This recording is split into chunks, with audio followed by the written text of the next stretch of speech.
Well, hello, General Hospital Daily Recap fans. Today's daily recap is for Thursday, November the 16th, 2023. Thursday, November the 16th. Well, Anna goes to Sonny and she's talking to Sonny and she's telling him everything about Charlotte.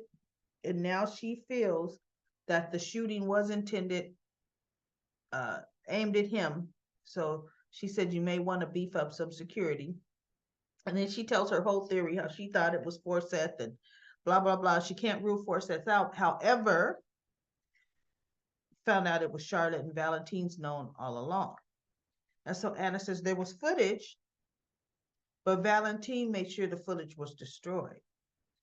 Now, as she's saying that, and I'm like, why didn't you say Nina destroyed it? I don't understand why everybody, not even connected to Nina, still protected Nina. She should have said Nina deleted the footage. Why she didn't, I don't understand.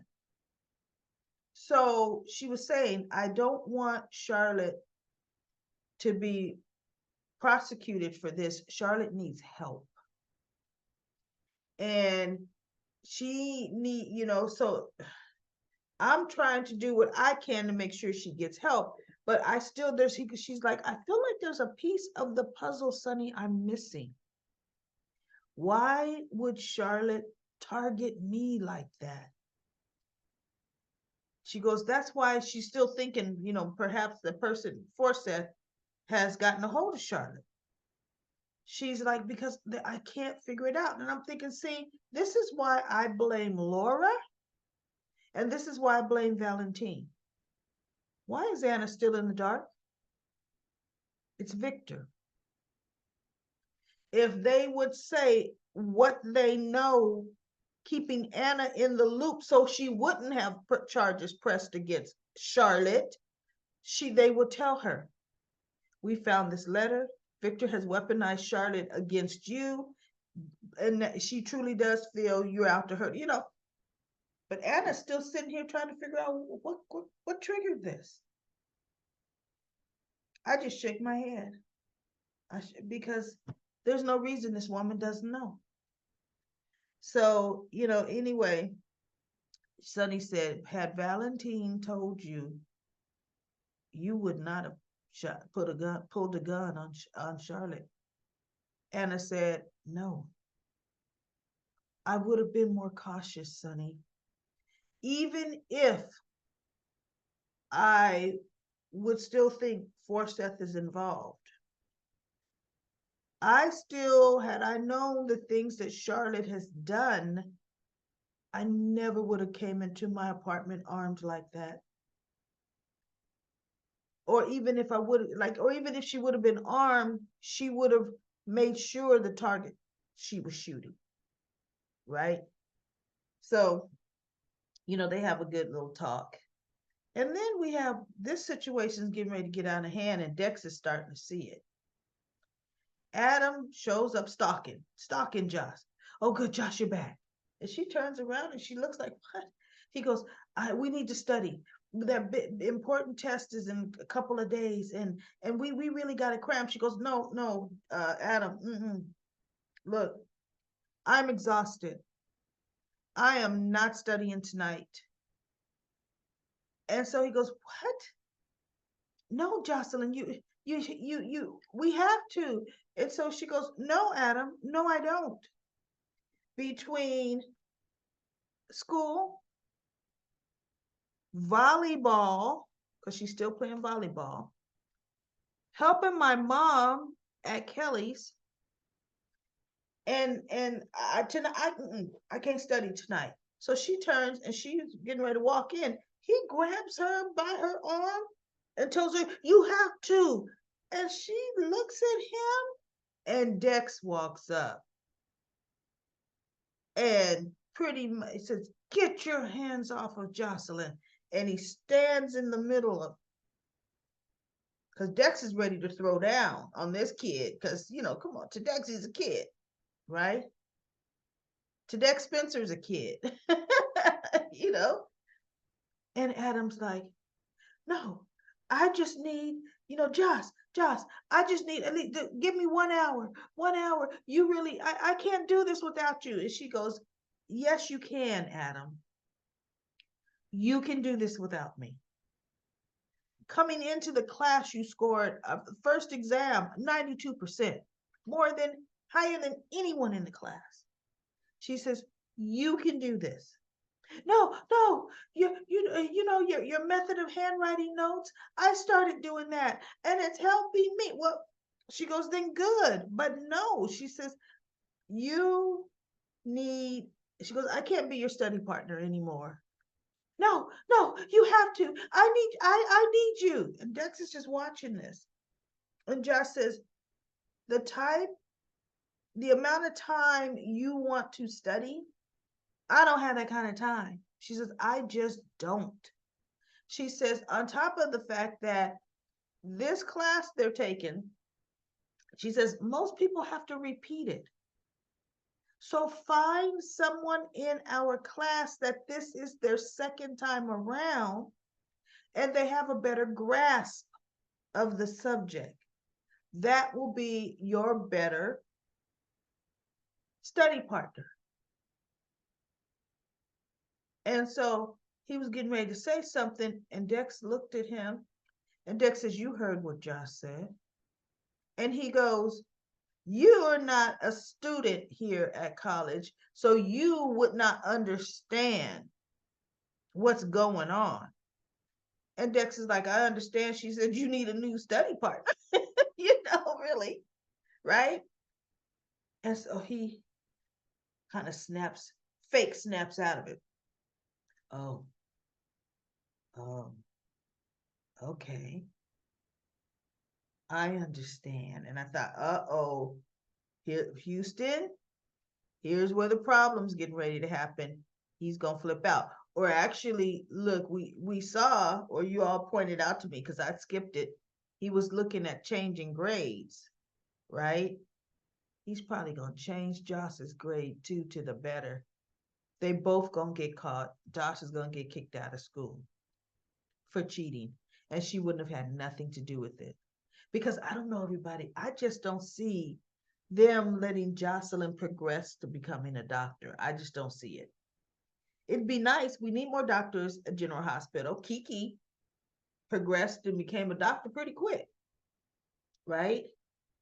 But I don't know. We'll see. Anyway, so he says, okay, thanks, like for nothing. And so Jocelyn says, Adam, you're going to be just fine. I have every faith in you. And she and Dex go in and she closes the door like, psh. And she's like, goodness, can you believe that? And Dex is like, okay, Jocelyn, something's up with that kid, him. And so she tells him all about his parents and how much pressure they're putting on him. It's just this unfair, unusual amount. She goes, and I bet you it's been all his life. She's saying, but at some point he's going to crack. And so Dex made the statement, I didn't understand. Well, no, he's got you.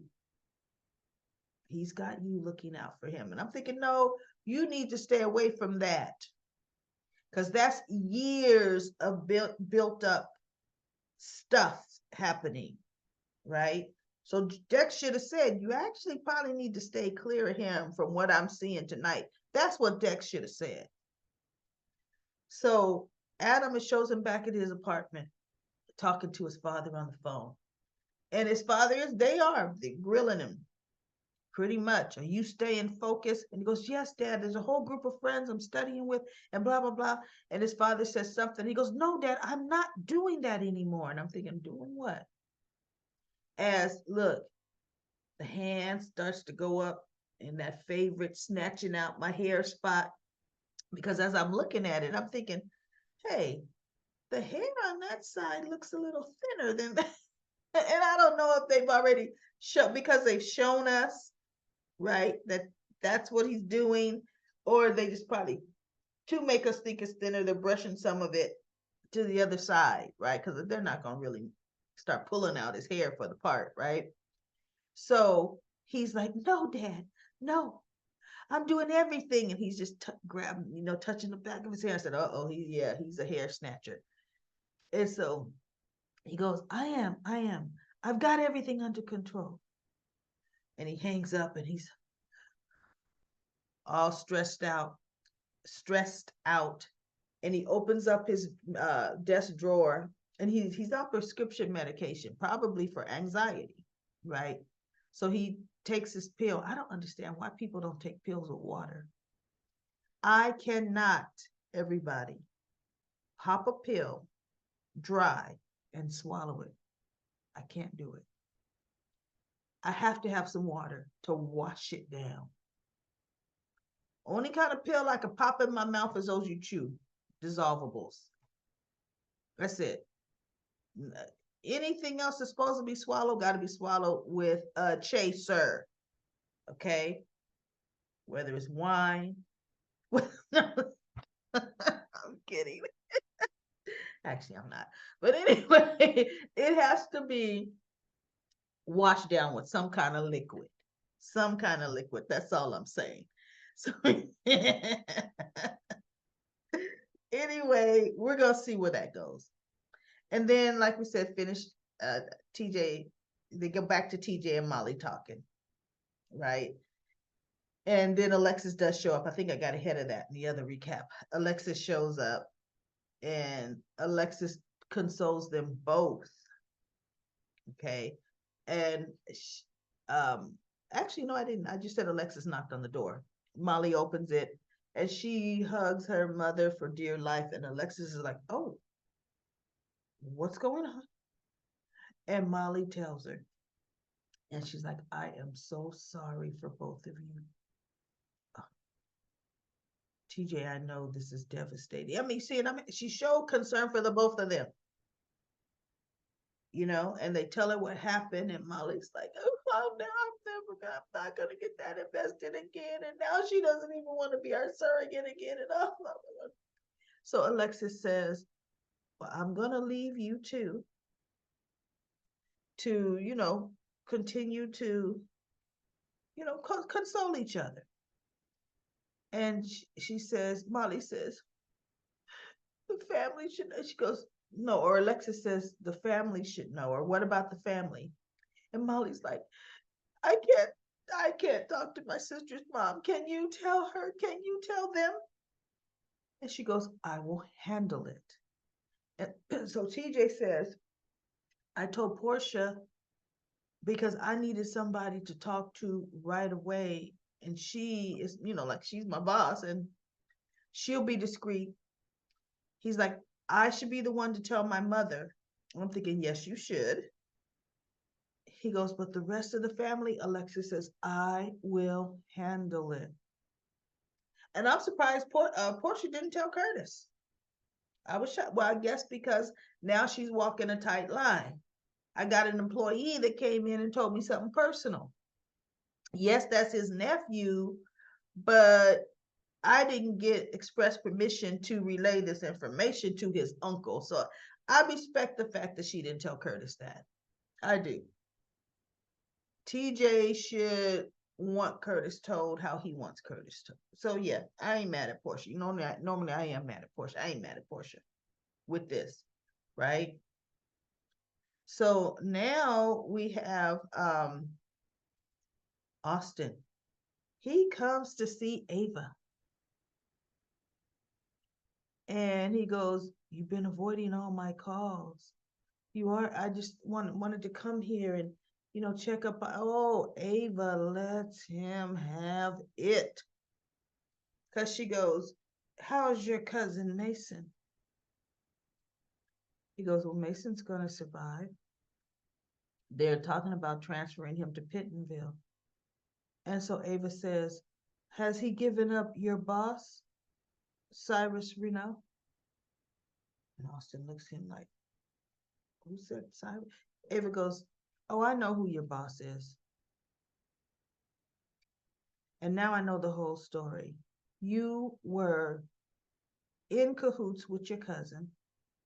She goes, now every time I think about it, you were the one saying, our boss, you don't want to get involved, you know, uh, uh, we're only taking orders. She goes, oh, no, no, you were just as in on it as Mason was. And Ava says, but what I don't understand is why would you allow me to think Nicholas was dead, that I killed him when you knew, in fact, he was not? She said, the sleepless nights I had of guilt over killing him.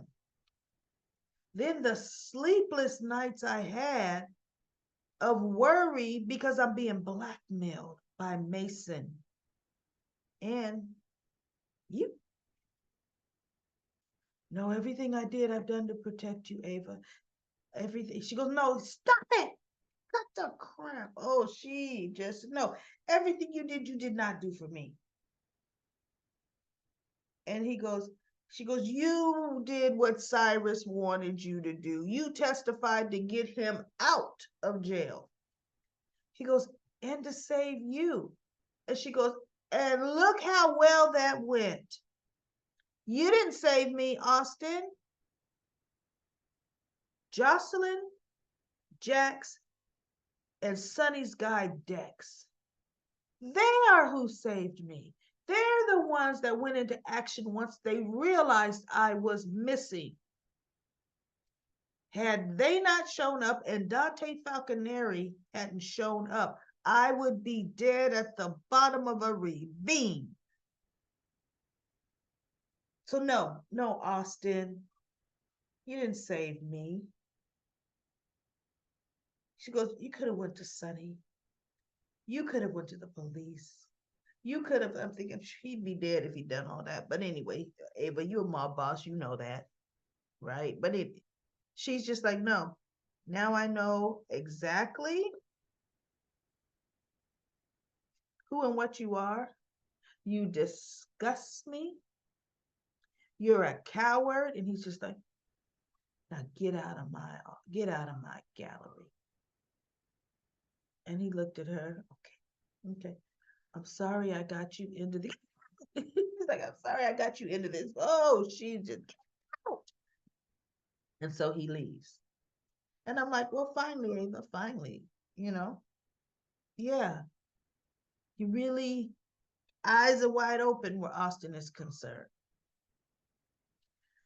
So now we have, let's see, Sasha and Cody talk, because remember, Sasha, we went to where she was told Cody she can't work with him because he got feelings. Cody ends up telling her he developed feelings for her, but he developed them back when they were together at the cabin after he got her out of Ferncliff. He said, because first for me, it was trying to see how I could stop Gladys without getting caught. And because, you know, Selena Woo, if she knew, right? Which realistically, Cody still owes Selena money, right? Remember when he let Gladys win and that doctor win? It was going to take him a long time to pay that back. I guess Selena decided to drop all debts. But he says, you know, and it was all about trying to see how I could expose Gladys.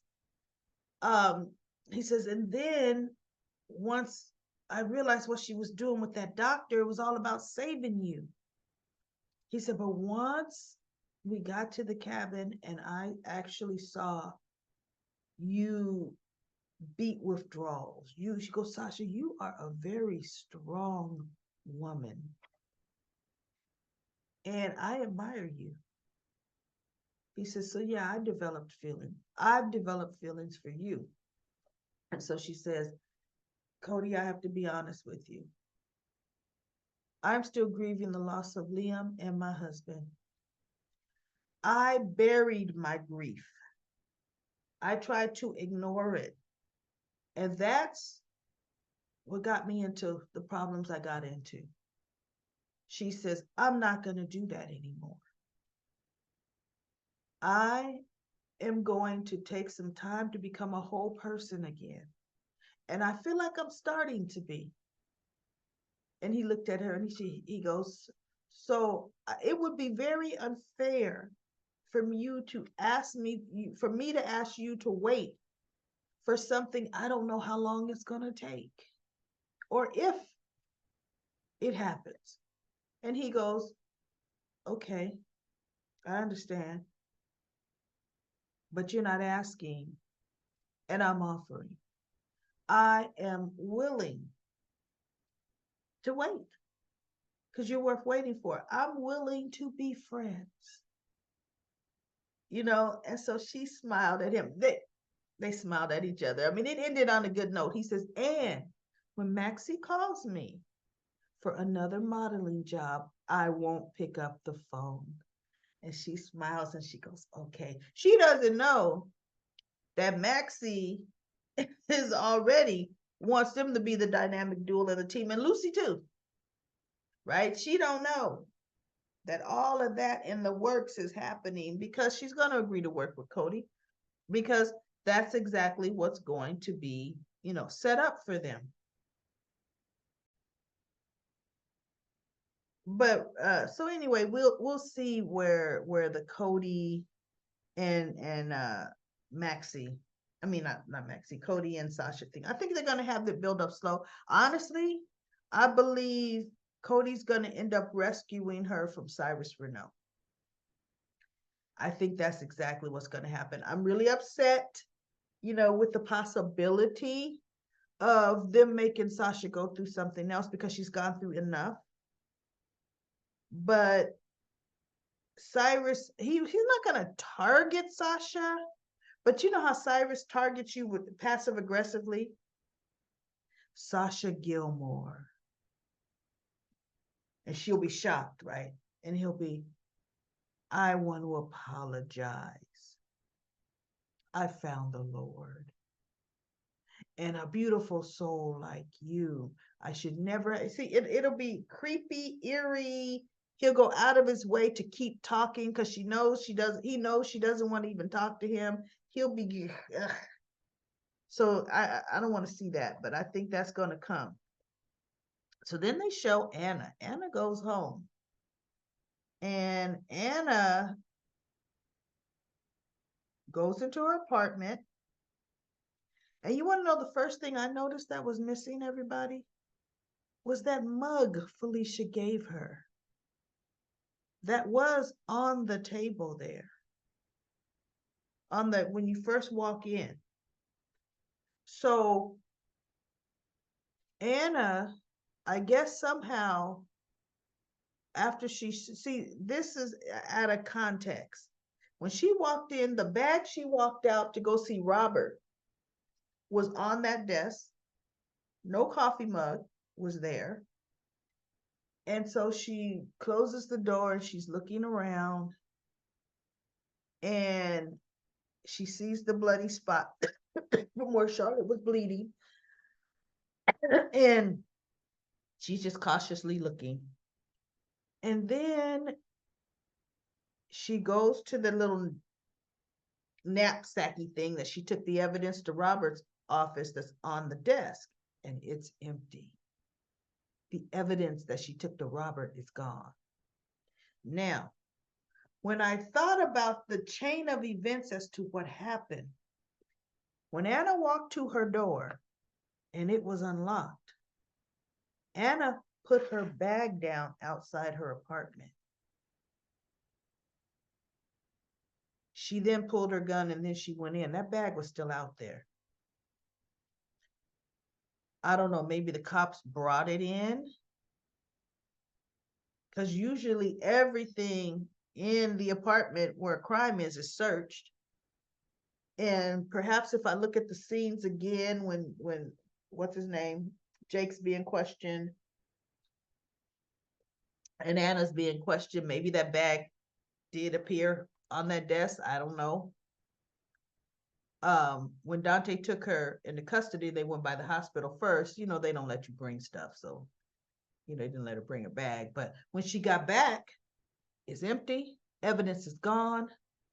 Then she goes over to the chest. All the files that were in that chest that did pertain to that period, gone. So she knows she was on the right track with Forseth, right? So I don't know, Anna. You just told Sonny that the shooting was aimed at him. I think it's aimed at you because it was a WSB weapon that had been confiscated that was used by the shooter. So, see, you so quick to think it ain't you. It's still you, Anna. Still you. So she calls Dante, and Dante and Sam have been talking. They're trying to piece together what happened. And they know something else is at play here for Charlotte to change like this. See, Dante doesn't know what Anna told Robert and Jordan. Because if he did, he would know Victor Cassadine is involved, right? He and Sam are still trying to figure it out. So he gets the call from Anna and he leaves. She goes, come to Maxie's apartment, Maxie's old apartment. So he comes and she tells him about the evidence. She said, remember, I found some evidence that I had taken over for Robert to see. She says, I got back into my apartment tonight. It's gone from my bag. And this chest. And he goes, well, what's in the chest? She goes, a lot of my personal notes and some files. Like, don't ask about it. That I have. And so she goes, everything pertaining to Forseth in that period, all gone. So somebody came into my apartment after you took me out of here. So Dante's looking at her, she's looking at him, and I'm thinking, this plot is thickening faster than the whole Pikeman plot, right? I mean, because the Pikemen plot is taking forever. So we'll see. They're building up something else now with Anna. We got Charlotte with this minor stuff, but I do believe the larger stuff. I just still don't know if Charlotte set her house on fire. I still don't know that. But anyway, we shall see. All right, this is the 17th. This is cliffhanger. I think not cliffhanger, sweeps goes to the 26th. They're going to have to really do some movement starting tomorrow through the end. They really are, in order to really make this exciting and ramped up. Sonny still doesn't have a clue about anything about Nina, and I'm not liking that at all. At all. So anyway, everybody, I will be back tomorrow for another daily recap of General Hospital.